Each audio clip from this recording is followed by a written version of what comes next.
Hello everyone, आज है 5 जुलाई और आज इस वीडियो में हम बात करने जा रहे हैं Motherson Sumi Wiring India Limited के बारे में। 73 रुपीज़ का शेयर है और आज अगर हम देखें तो आधे % की तेज़ी ज़रूर है, लेकिन एक महीने का ग्राफ इंटरेस्टिंग है। एक झटके में बड़ी तेज़ी आई थी 78 पे जाने के बाद। अगर आप देखोगे तो 18 जून से लेकर अब तक ये लगातार थोड़ा थोड़ा करके नीचे आ रहा है। 73 रुपीज़ के आसपास ट्रेड कर रहा है, मतलब तेज़ी नहीं है लेकिन कहीं ना कहीं कंसोलिडेट तो ज़रूर कर रहा है। बात करेंगे वीडियो में इसके बारे में कि भाई साहब सपोर्ट कहाँ पर है, क्या चीज़ें यहाँ पर देखने को मिल रही है, भरोसा कर भी सकते हैं कि नहीं इसके ऊपर।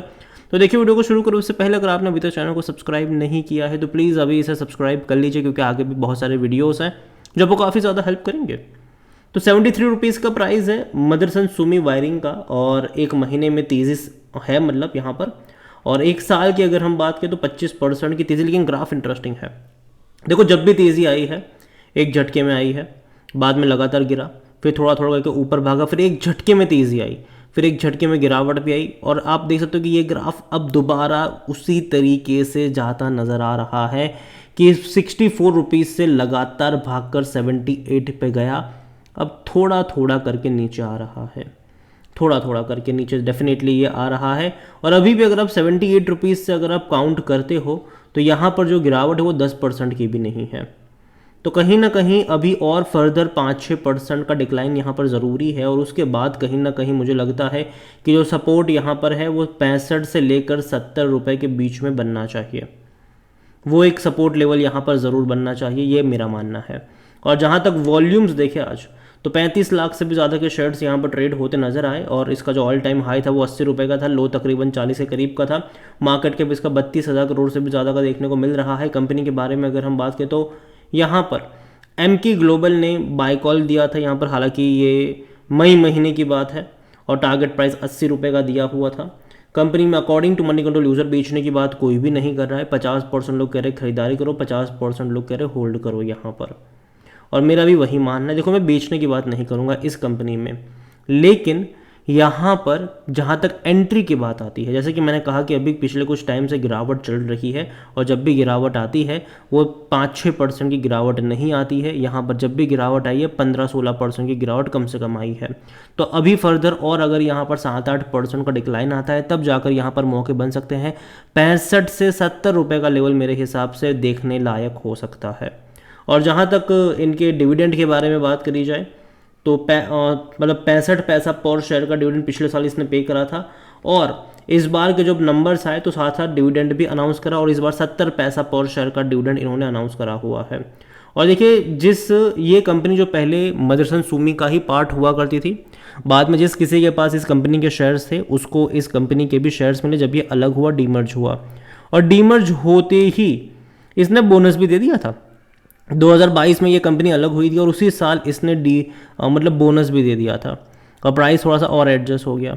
अगर यहाँ से ये 100 रुपये की रेंज में जाता है आज से शायद 6 महीने बाद या 1 साल बाद या 2 साल बाद, कभी भी 1.5 साल बाद, तो वापस से ये लोग बोनस भी दे देंगे और शेयर वापस से एडजस्ट हो जाएगा। इस कंपनी की खास बात यह है, इवन इसके पूरे ग्रुप की, चाहे वो संबंधना मदरसन की बात करी जाए या फिर इस वायरिंग कंपनी की बात करी जाए, इसी ग्रुप की है, ठीक है, तो यहाँ पर जो पैसा बनता है वो एक्चुअली बोनस के थ्रू बनता है। कई बार शेयर मल्टीप्लाई हो जाता है यहाँ पर। अगर आप यहाँ पर इनके रेवेन्यू को देखोगे तो बेहतरीन रफ्तार है यहाँ पर रेवेन्यू 2024, क्योंकि देखो 21 से पहले रेवेन्यू नहीं है क्योंकि तब कंपनी थी ही नहीं, मतलब कंपनी अलग नहीं हुई थी। और बाद में अगर आप देखो लगातार तेज़ी है इनके रेवेन्यू में। और प्रॉफिट भी अगर आप देखते हो इनके तो प्रॉफिट में भी लगातार शानदार तरीके से तेज़ी देखने को मिली है फिनेंशियल ईयर 2024 में, जो कि अच्छी बात है। और जहाँ तक वैल्यूएशन की बात करी जाए तो इसका जो पी है वो 50 का है, सेक्टर पी 54 का है। ना ही मैं इसको सस्ता कहूँगा, ना ही मैं इसको महंगा कहूँगा, मैं इसको बीच वाला हिस्सा जो मैं इसको कहूँगा यहाँ पर। लेकिन 92% एनालिस्ट कहते हैं खरीदारी करो। देखो, मेरी पहली चीज़ तो ये है कि अगर आपके पास है तो बेचना तो नहीं चाहिए, बेचना तो नहीं चाहिए। हाँ, खरीदारी को लेकर ये हो सकता है कि शायद अगर फर्दर 7-8% का डिक्लाइन आता है तब जाकर आप एंट्री करने के बारे में सोच सकते हो। और उसके बाद भी ऐसा नहीं कि आप एक ही साथ बहुत सारे शेयर्स खरीद के बैठ जाओ। हर 10% के डिक्लाइन पर धीरे धीरे ऐड करने के मौके ढूंढने चाहिए। और आपका जो अप्रोच है वो यहाँ पर वो बाय ऑन डिप्स वाला होना चाहिए। फिनेंशियल्स भी अगर हम देखेंगे इस कंपनी के तो देखिए अच्छे नंबर थे, लास्ट क्वार्टर के काफ़ी अच्छे नंबर्स थे। 2235 करोड़ के आसपास के रेवेन्यू रहे, जो कि अब तक के सबसे हाईएस्ट क्वार्टरली रेवेन्यू थे। और प्रॉफिट भी 190 करोड़ का रहा, जो भी अब तक का सबसे हाईएस्ट क्वार्टरली था। तो लगातार इनके नंबर्स अगर आप देखो तो वो बढ़ रहा है, चाहे वो क्वार्टर ऑन क्वार्टर रेवेन्यू की बात करें या फिर क्वार्टर ऑन क्वार्टर प्रॉफिट की बात करें, तो बढ़ रहा है ये नंबर। और एक अच्छी बात है कि इनके रेवेन्यू भी क्वार्टर ऑन क्वार्टर बढ़ रहे हैं, इनके प्रॉफिट्स भी लगातार बढ़ते नजर आ रहे हैं। और जहाँ तक शेयर होल्डिंग के बारे में देखें तो जो प्रमोटर की होल्डिंग है वो 61.73% की है, एक भी शेयर गिरवी नहीं, अच्छी बात है। और इंस्टीट्यूशंस भी अच्छी खासी क्वांटिटी में है, 14.28% म्यूचुअल फंड के पास है, 1.93% डोमेस्टिक इंस्टीट्यूशन के पास है, 10.95% एफआईज लेकर बैठे हुए हैं। तो अच्छी खासी क्वांटिटी में कह सकते हैं कि इंस्टीट्यूशंस की बाइंग मतलब होल्डिंग हमें यहाँ पर देखने को मिल रही है। रिटेल और अदर की होल्डिंग यहाँ पर 11.11% है, जिनमें से रिटेल इन्वेस्टर 7.78% पर है और जो अदर पार्टीज़ है वो 3.33% का स्टेक लेकर यहाँ पर बैठे हुए हैं।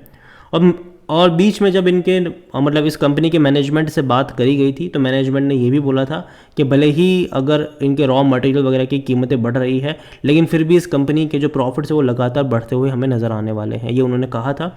और देखिए उन्होंने ये भी कहा था कि भैया गाड़ी चाहे चले पेट्रोल से, चाहे डीजल से, चाहे ईवी से, चाहे हाइड्रो से, इसको कोई फ़र्क नहीं पड़ने वाला है। कंपनी का काम है भैया वायरिंग वगैरह का, तो वो करते रहेंगे और ये इनके लिए अच्छा ही होने वाला है। और इनके जो क्लाइंट्स हैं वो इंडिया में भी काफ़ी बड़े हैं, मतलब टाटा से लेकर भैया मारुति तक इनके क्लाइंट्स हैं, और विदेशों में भी इनके क्लाइंट लिस्ट है वो बड़ी है। पूरा मदरसन ग्रुप जो है वो काफ़ी वेल सेटल ग्रुप है मेरे हिसाब से।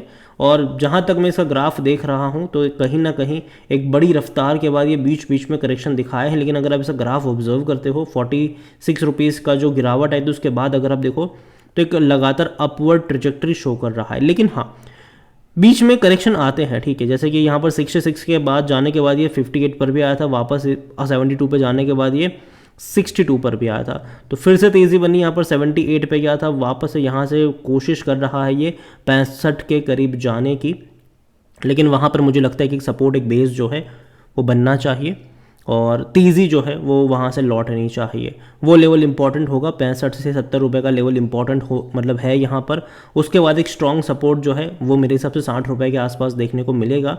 ओवरऑल कंपनी ख़राब नहीं है, अच्छी कंपनी, लेकिन आपको पेशेंस रखना पड़ेगा, क्योंकि कई बार ऐसा हुआ है कि इसने आपके पेशेंस को काफ़ी हद तक टेस्ट करा है। लेकिन जब तेज़ी दिखाई है तो वही अब बहुत अच्छी वाली तेज़ी दिखाई है, लेकिन बाद में गिरावट भी शो करी है और एक साल में 25% का रिटर्न इसने बनाकर दिया है। हालांकि देखा जाए तो अच्छा ही है, उतना बुरा मैं इसको नहीं कहूँगा, लेकिन अपवर्ड और मतलब ऊपर और नीचे की तरफ का जो लेवल है वो देखना यहाँ पर ज़रूरी है। तो नज़र रखिए, और जो लेवल मैंने बताया है वहाँ पर आपकी नज़र होनी चाहिए। और अगेन ये मेरा पर्सनल ओपिनियन है, कोई भी इन्वेस्टमेंट एडवाइस नहीं है। ये वीडियो को यहीं पे एंड करता हूँ, पसंद आया हो तो लाइक करो, शेयर करें, चैनल पर अगर पहली बार है तो प्लीज़ सब्सक्राइब करें। और Motherson Sumi Wiring India Limited के बारे में आप क्या सोचते हैं वो भी आप मुझे कमेंट में लिख कर बता सकते हैं। इसके अलावा अगर आप चाहते हैं कि मैं संवर्धना मदरसन के ऊपर भी एक डिटेल वीडियो बनाऊं तो कमेंट में इसका भी नाम लिखिएगा। जितनी ज़्यादा कमेंट आएगी उतना ही जल्दी वीडियो आएगा। Thank you.